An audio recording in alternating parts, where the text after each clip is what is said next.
Hello everyone, my name is Derrick Broze. I'm also running for mayor of Houston. As far as the environmental aspect of my campaign, it's a big part of what I'm focused on. For one, I just want to mention, if you haven't heard of my name yet, check out derrickbroze.com to find out more about what we're doing. We're definitely running as the underdog outsider candidate, but we're talking about issues that no other candidates and no other campaign are touching on, including the approach that I'm taking to the environment. So a few areas that really are concerning me, I guess that they all stem from the main concern, which is that the changes in climate and the future of Houston is not being taken seriously by the people in charge currently. We just keep thinking we can build buildings different, or we can make these small incremental changes, even in our own individual lives. But we're not accepting the fact that Houston, the surrounding areas are either at sea level, below sea level, or just barely above it. This is something that we're going to have to deal with in the coming decades, in the coming years, facing the fact that we are living in an unsustainable city, and there are changes that need to be made, but I think it has to start with that acceptance of that reality, that the way that the city's been built, the way that we've torn down all the green spaces and built up so many buildings is now coming back to haunt us. So as part of my campaign, one of the big things we're calling for is to identify vacant lots around the city of Houston, to turn them over to neighborhoods with more community gardens, more food forests, more urban farms, and this is something I've been actively engaged in for the last decade, working as the last organic outpost in the 5th Ward, putting my hands in the soil and building community gardens around Houston and seeing the value it brings to Houston as well as the green space.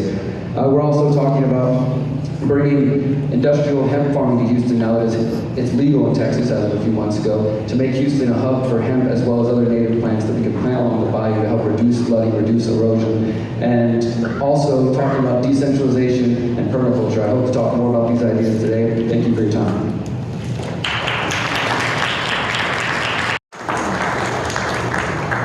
I'll just keep my answers short and sweet. I think there were a few ideas that were mentioned that are worth considering or continuing. Of course, more air quality testing. I like the idea of more testing and sensors in different neighborhoods, especially neighborhoods right near the refineries.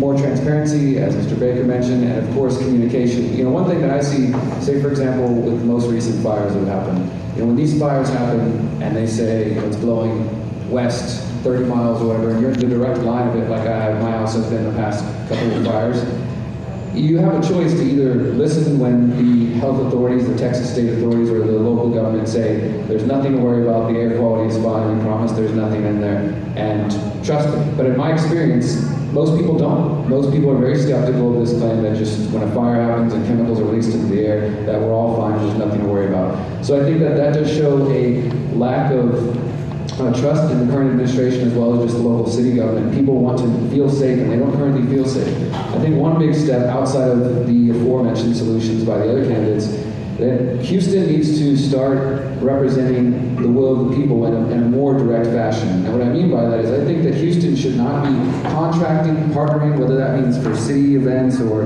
literally contracting financially with businesses, companies, corporations, countries, nations, any of these institutions that have been involved with environmental disasters and responsible for environmental damage either in Houston or around the world.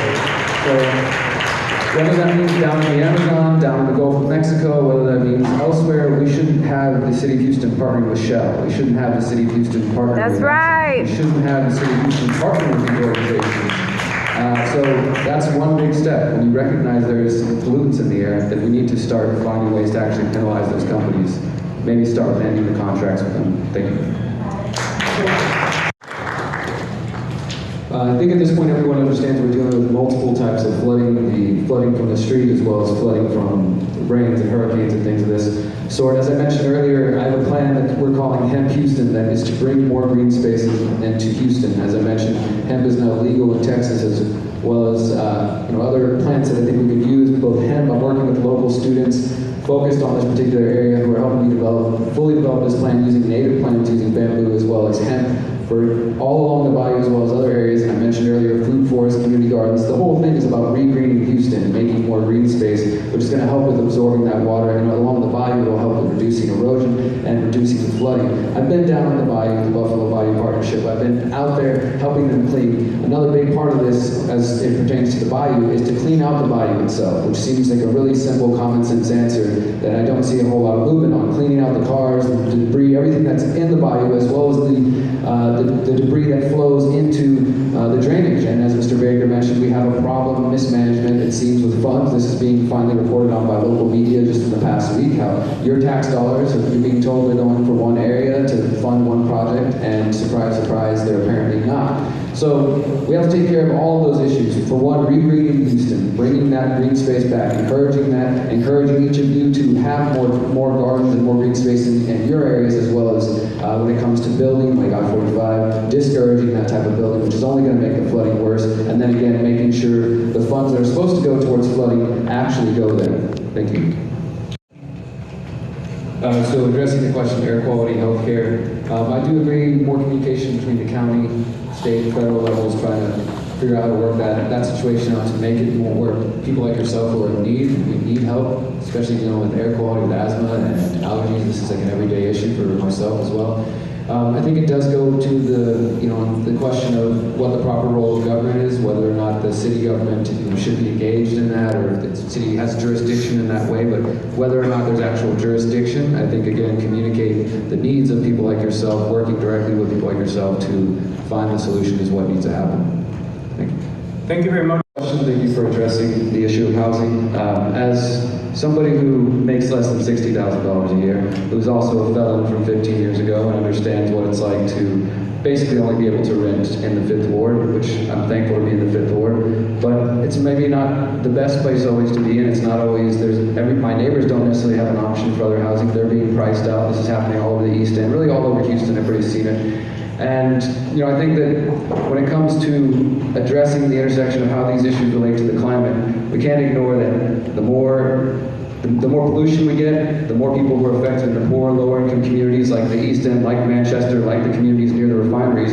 Those are the folks who are not only are going to deal with being priced out of other areas, so the only places they can live is going to be near these refineries, but when they move there, they're also dealing with higher rates of cancer, they're dealing with higher exposure to pollution and things of this sort. I think the city, what we could start to do is to create a new program that can incentivize developers not to just move in with these. I mean, for me, I just see townhomes going up everywhere. They're 300,000, 400,000, 500,000 in the East End and 5th Ward, right next to areas that I know my neighbors and I maybe won't even be able to afford to live there within 6 months or so once those prices start going up. I think the city could incentivize these developers and builders to relocate those type of housing to other areas and to work with the residents there. I'm not going to sit here and say I have a perfect plan and I know exactly what it looks like, but I think the conversation is definitely something that needs to happen, especially as it relates to the climate and to the changing of the environment in Houston. Again, Manchester, all the areas that live near the refineries, they have the highest rates of cancer.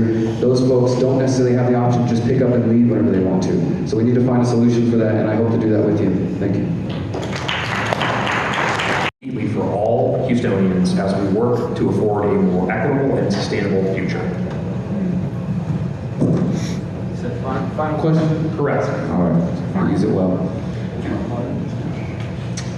Well, environmental justice, I would say, it's one of the things that brought us all here. Even if we asked every single person in that room, we might get a different answer from each person. But generally, I think it's the individual person who realizes that the justice for us as individuals, the justice for our world, the truth and justice that many of us seek, the reason we get politically engaged or apolitically engaged is because we want some sense of truth and justice in the world.